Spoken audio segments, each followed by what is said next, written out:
Mais pour les 4 vérités, c'est Ségolène Royal qui est l'invitée ce matin de Jeff Wittenberg. En effet, Ségolène Royal, ministre de l'Environnement, de l'Énergie et de la Mer.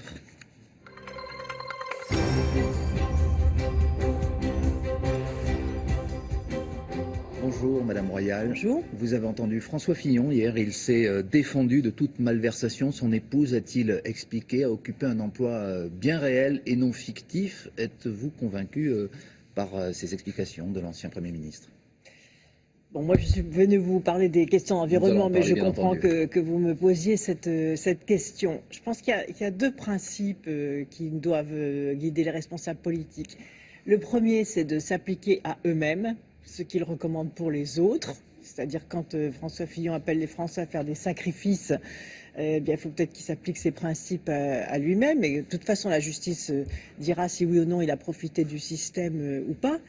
Et puis le deuxième principe, c'est au fond que les Français n'aient pas le sentiment que les responsables politiques aient des droits que eux n'ont pas. C'est tout. Mais est-ce un droit de faire travailler des membres de sa famille? Est-ce que vous, par exemple, cela vous est arrivé dans votre carrière politique? Non, ça ne m'est pas arrivé. Ça ne m'est pas arrivé. Non seulement ça ne m'est pas arrivé, mais mes enfants eux-mêmes, d'ailleurs, ne l'auraient pas accepté.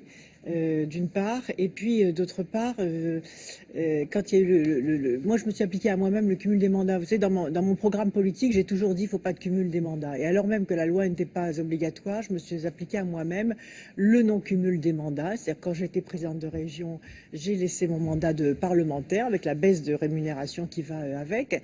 Et par conséquent, je pense que même si ce sont des sacrifices, il faut que les responsables politiques soient exemplaires. Mais le mieux serait que cette possibilité, qui est certes ouverte, mais qui ne doit pas bien sûr conduire à des emplois fictifs, soit supprimée. Et je crois que c'est ce que les Français attendent. Pensez-vous en tout cas que les ennuis de François Fillon profitent à ses adversaires, à la gauche notamment, dont je vous ne sais faites pas. partie? Je pense que les choses se pas dérouleront. toute la classe politique qui souffre la justice finalement de fera la ce clarté. climat de Vous suspicion. savez, il faut comme je l'ai dit à l'instant, s'appliquer à soi-même les recommandations que l'on fait aux autres. Et puis surtout, ce que les Français, la question qui se pose, c'est si c'est légal, pourquoi c'était secret? Et dès qu'il y a du secret ou dès que les choses sont occultées, à ce moment-là, il y a une suspicion. Donc il faut que les choses à la fois soient transparentes, soient claires et que les règles qui s'appliquent aux responsables politiques soient les mêmes que celles qui s'appliquent aux Français. Alors dans un instant, on va évoquer les questions de l'environnement. Juste une question de politique. Vous êtes évidemment une membre importante de la gauche, du gouvernement, et vous ne voterez pas dimanche à la primaire de la gauche, car vous serez en déplacement à l'étranger, en Éthiopie, pour un sommet international. Est-ce que vous le regrettez au vu du dernier débat de cette primaire qui a opposé M. Valls à M. Hamon et dont chacun a salué la bonne tenue? Est-ce que vous regrettez de ne pas voter? Non, parce que j'ai des responsabilités. Vous savez, je suis chargée des relations internationales sur le climat. Aujourd'hui, je dois continuer à m'impliquer sur l'application de l'accord de Paris, qui a été un immense succès pour la France. Au moment où les États-Unis d'Amérique remettent en cause l'accord sur le climat, la France a une responsabilité internationale majeure. Elle est regardée par le reste du monde. Il y a beaucoup d'attentes qui pèsent sur nous. Et là, en Afrique, je vais mettre en application le rapport sur les énergies renouvelables que j'ai déposé à l'ONU. Et c'est un sujet de civilisation et même de sécurité majeure. Vous savez, dans les 10 années qui viennent, dans les quelques années, et même plus rapidement, si nous ne faisons rien contre le réchauffement climatique, il y aura des migrations massives de population. Et donc c'est la sécurité du monde qui est en jeu. Et si l'on veut mettre fin aux migrations de la misère, il faut absolument permettre à l'Afrique d'accéder aux énergies renouvelables, notamment à l'énergie solaire, pour pouvoir se développer, pour que les populations puissent vivre de leur travail, développer l'agriculture, accéder à l'eau potable, accéder à l'éducation. C'est vraiment le défi majeur de la fin de ce siècle. Des questions très importantes qui, je le répète, vous éloigneront de Paris pour ce deuxième tour. Est-ce qu'on peut vous demander au premier tour pour qui vous avez voté? Non, parce que le vote est... Parce que beaucoup de ministres ont dit leur choix. Oui, mais moi je veux respecter le débat. Certains disent que vous avez voté pour Benoît Hamon. C'est possible, le débat se déroule. Donc il faut qu'il se déroule voilà, jusqu'à dimanche. C'est possible. Donc vous ne pouvez pas dire c'est certain. Si je vous demande si vous avez voté pour Manuel Valls, c'est possible aussi? Non, je ne voudrais pas pareil. Bon, alors on comprend entre les lignes. Benoît Hamon. Tu sais, moi, il y a des repères sur les questions notamment dont j'ai la charge. Donc Oui. c'est vrai que... Et vous trouvez que M. je Hamon crois que- est mais je plus veux pas sensible aux je veux pas questions d'environnement je veux pas que- personnaliser les choses. Oui. Je crois que d'une certaine façon, les enjeux majeurs de l'humanité, de la qualité de vie, de la santé publique, sont des enjeux absolument cruciaux. Et ceux qui ont compris ces enjeux-là, je crois, sont tournés vers le futur. Hein. On parle de la pollution de l'air. Regardez ce que les Français ont subi avec la façon dont ils ont Alors, on va parler- respiré les microparticules. Vous savez, les microparticules, c'est quelque chose de terrible pour la santé. Hein. Ce sont des toutes petites particules qui font 1/10 de l'épaisseur Madame d'un Royal. cheveu, qui vont rentrer dans le cerveau, qui rentrent dans les fœtus, des mamans qui sont enceintes, etc.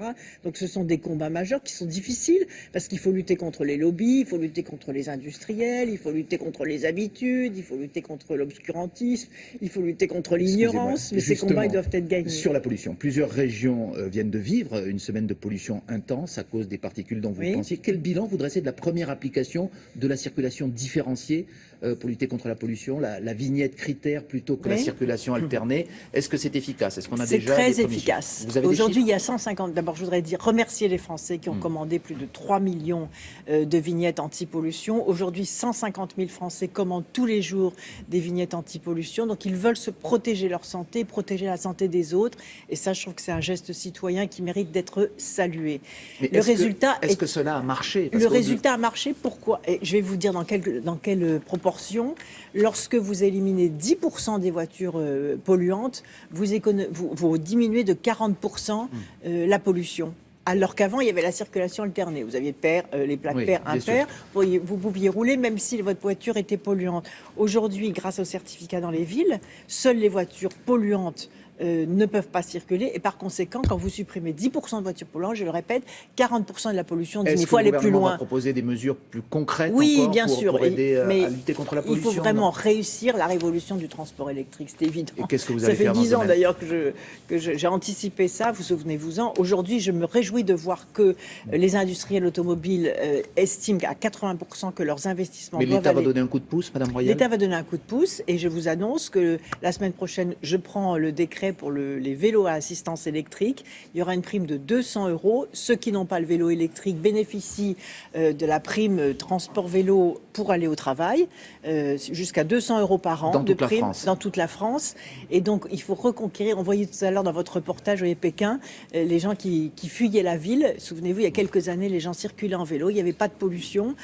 Donc, il faut peut-être revenir à des transports doux quand il fait peut-être moins froid, bien évidemment. Je rappelle qu'il y a 10 000 € de prime pour les voitures électriques, 1 000 € pour les scooters électriques. J'appelle les industriels, bien sûr, à baisser les prix de ces véhicules électriques, mais plus les Madame Français Royal. en achèteront, plus les prix baisseront. Et je rappelle qu'il y a le crédit d'impôt pour installer les bornes de recharge rapide chez soi Ségolène ou Royal. dans les copropriétés. Mais une dernière question de politique, je suis désolé, mais on sait que vous avez un petit penchant pour Emmanuel Macron, vous l'avez laissé entendre il y a quelques jours. Est-ce qu'aujourd'hui vous pouvez dire si dimanche soir, quel que soit le vainqueur de la primaire de la gauche, vous appellerez à voter pour Emmanuel Macron dans cette élection présidentielle? Écoutez, je pense qu'il faut laisser les choses se dérouler par respect pour les procédures. Ce que je souhaite déjà, c'est qu'il n'y ait pas de polémique dimanche sur les votes, sur la régularité des votes. J'étais quand même avec beaucoup de gens un peu choqués de ce qui s'est passé dimanche dernier au PS par rapport aux suspicions sur les chiffres gonflés de la participation.